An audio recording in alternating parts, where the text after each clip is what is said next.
Alors, maintenant, nous allons continuer avec l'introduction et un rappel de ce que nous avions dit, c'est que ce cours va vous familiariser avec les notions de base à la compréhension de la théologie et bien sûr de l'utilisation de ces outils d'analyse.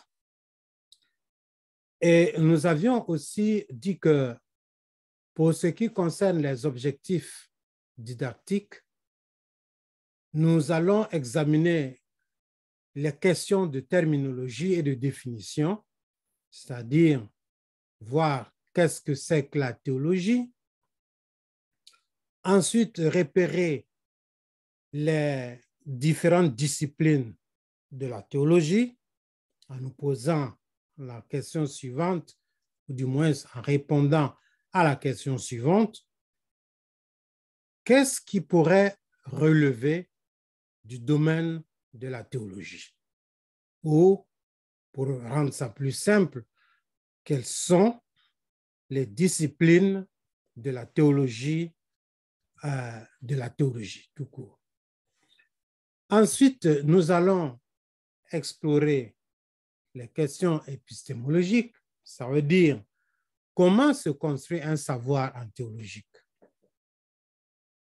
Puis, nous allons survoler les outils d'analyse en nous posant la question quelles sont les approches et méthodes d'analyse de la théologie. Donc, voilà un peu ce que nous allons faire.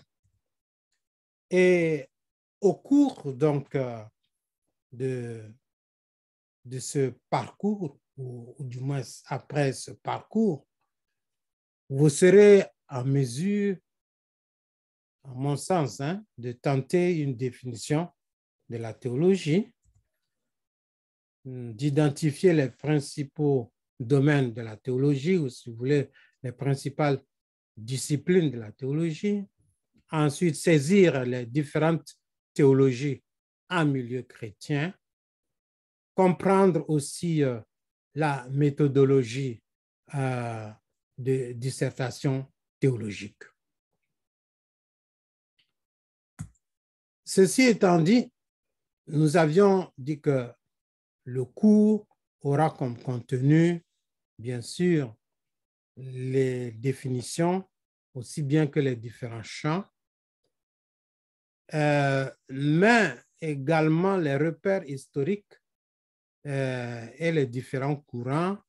Mais ça, nous risquons de sauter ce point parce que lorsque vous allez certainement avoir vos différentes introductions dans les différents champs de théologie, eh bien, ces choses-là vont ressortir d'une manière ou d'une autre. Ensuite, nous allons voir les méthodologies et les outils utilisés. Et enfin, nous allons étudier un sujet en théologie pour pouvoir mettre en pratique ce que nous avons dit. Alors, ce cours va être constitué donc d'exposés du professeur, mais aussi, probablement des exposés que vous alliez donner ou alors les partages que vous allez faire. Peut-être que ce ne sera pas très formel, mais ça veut dire ici que vos différentes interventions vont aussi compter pour quelque chose. Ensuite, il y aura bien sûr des travaux dirigés. Alors, les évaluations seront basées sur ce qui suit. Vous aurez un journal de bord à remettre le vendredi avant minuit. Ce tableau de bord va compter 25% et consiste à choisir une partie du cours qui vous a particulièrement marqué et en faire un rapport de 250 mots. Alors, voilà ce que ce rapport va comprendre. L'introduction qui énonce l'aspect du sujet du cours qui a capté votre attention. Ici, je voudrais vous dire ceci. On ne vous demande pas un résumé d'un point du cours. Ce n'est pas ce qu'on vous demande.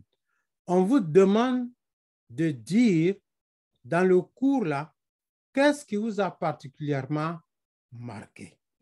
Peut-être que c'est un point qui ne figure pas nécessairement dans les points généraux des choses du cours, mais un sous-point ou même un sous-sous-point du cours qui a attiré votre attention. Donc, la première des choses dans votre introduction, vous énoncez cet aspect-là. Ensuite, vous allez dire qu'est-ce que vous comprenez de cet aspect. Ça, c'est le deuxième aspect. Donc, votre propre compréhension. Et si on ne vous demande pas de répéter ce que le professeur a dit, mais de dire ce que vous avez compris de la chose. Bien sûr que vous pouvez utiliser certains termes du professeur, vous pouvez même le citer, mais l'essentiel, c'est que vous-même, vous arriviez à dire ce que vous avez compris dans votre propre langage. La troisième des choses, c'est, ayant expliqué tout ça, qu'est-ce que cela change dans votre compréhension des choses et dans votre pratique? Donc ici, il y a deux choses. Peut-être que vous avez une certaine compréhension d'une certaine thématique ou sous-thématique. Alors, ce cours vous a permis de rectifier cette compréhension ou alors de vous dire, ah, c'est que cette compréhension-là n'était pas la bonne. La deuxième chose, c'est que vous pouvez avoir des pratiques et vous pensez que ce sont les bonnes pratiques. Mais ce cours va vous révéler certaines choses qui vont vous montrer qu'en fait, ces pratiques-là n'étaient pas les bonnes pratiques. Alors donc, pour vous dire qu'ici, il est important de saisir ces différents éléments et de ne pas juste dire, voilà, j'ai appris telle chose était bien. C'est pas ce qu'on vous demande en fait. C'est pas ce qu'on vous demande. Ce qu'on vous demande, c'est vraiment de dire dans vos propres mots, eh bien, qu'est-ce qui m'a vraiment marqué? Voilà. Et qu'est-ce que ça va changer dans ma compréhension des choses? Mais aussi dans mes pratiques. Peut-être que dans vos pratiques, vous étiez en train de faire certaines choses et puis voilà, le cours vous apprend que non, ce n'est pas comme ça que les choses doivent se faire.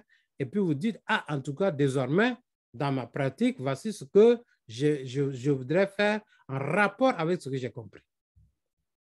Et la quatrième chose, c'est comment vous comptez l'appliquer dans votre vie personnelle, dans l'Église, dans la société. Alors donc, vous comprenez ici que c'est lié par rapport à la compréhension que vous avez de la chose et par rapport à ce que cela vous donne comme compréhension ou comme élément de pratique. Maintenant, vous allez dire comment vous allez appliquer cette compréhension ou bien cette pratique renouvelée dans votre vie personnelle, aussi bien que dans la société. Donc, voici, ça c'est très important de saisir cet élément-là. Ensuite, l'autre chose, c'est le travail de recherche sur le terrain. Bon, ça, on va voir encore quel genre de travail nous allons vous proposer. Mais ce qui est sûr, je vais vous donner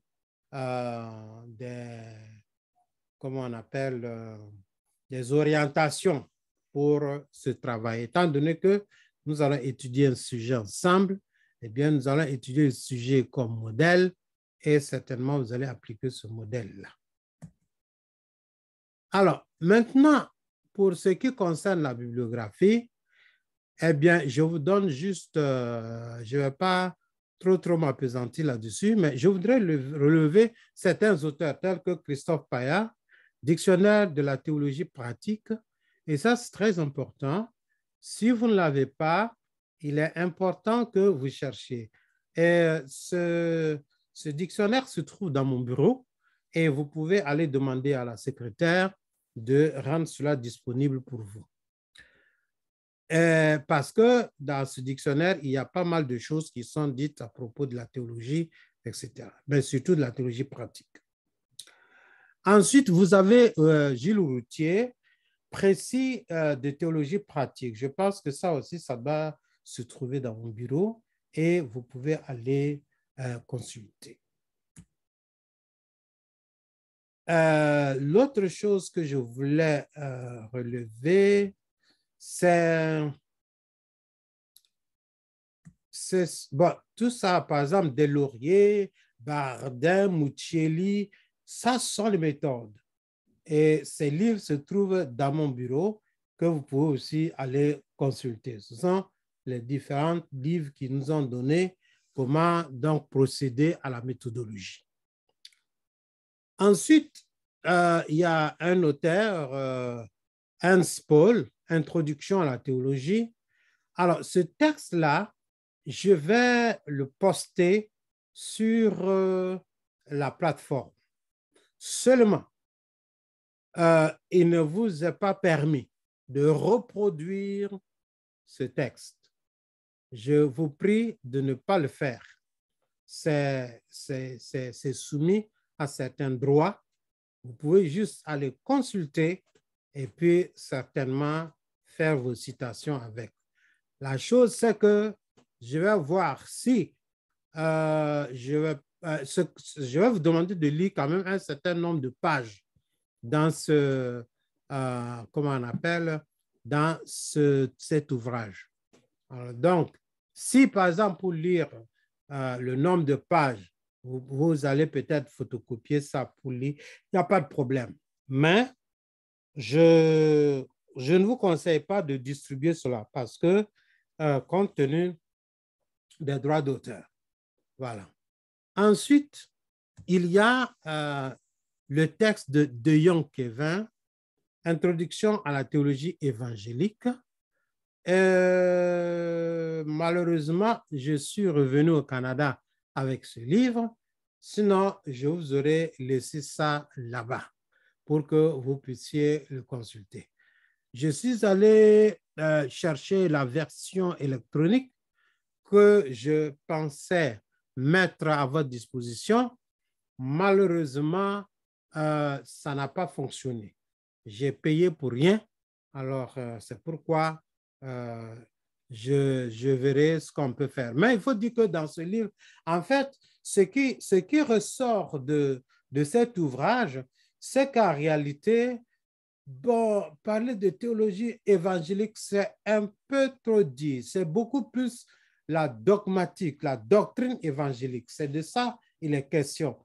Il n'est pas vraiment question d'un, comment on appelle, d'un tour d'horizon de ce que les évangéliques appellent théologie. Mais c'est surtout la doctrine dont il est question. Ça veut dire les différentes vérités de foi des évangéliques dont il est question dans cet ouvrage-là.